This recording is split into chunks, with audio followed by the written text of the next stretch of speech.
don't know if you recognise the famous backdrop, but we're in Haworth, Bronteland, and we're interviewing passers-by and what their personal opinions are on the novel Wuthering Heights.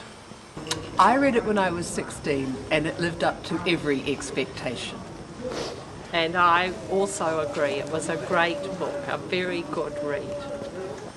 Well, being English, I know of the Brontes. I don't know whether I've ever read them, because my knowledge of the Brontes and Wuthering Heights probably comes from Kate Bush, you know. And Wuthering Heights is very wild and passionate, and it's all about emotions and people's feelings, and the way that the landscape outside people somehow relates to what's going on inside their heads and the way that they're relating to each other.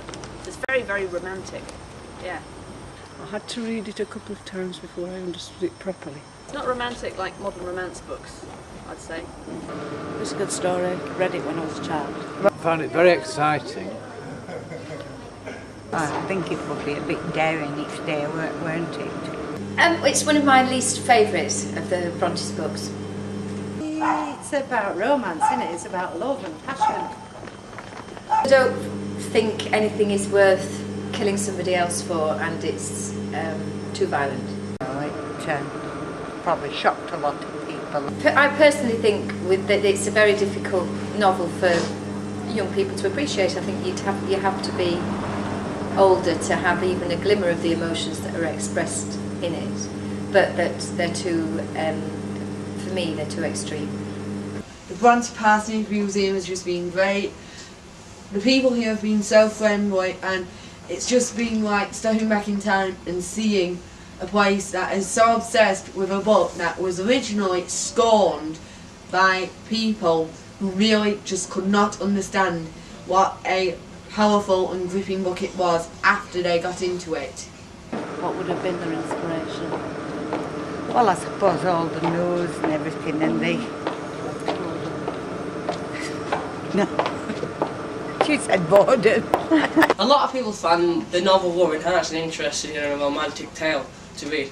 My personal thought is I can't see how you can find the book Wuthering Heights even romantic. It's about violence, babies being thrown down the stairs, holy men threatening to have their teeth put down the throat, people putting knives between other people's teeth, and topic all of necrophilia, incest. How can any of this be classed as romantic? Let alone, I can see the point of view coming from. It's interesting, because yes, it's a very interesting read, but very hard to understand.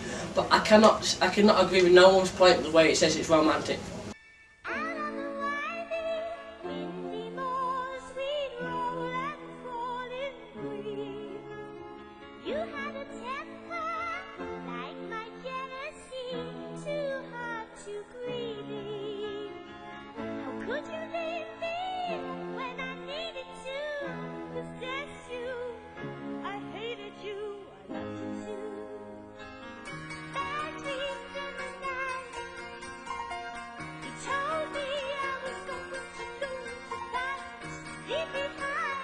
What?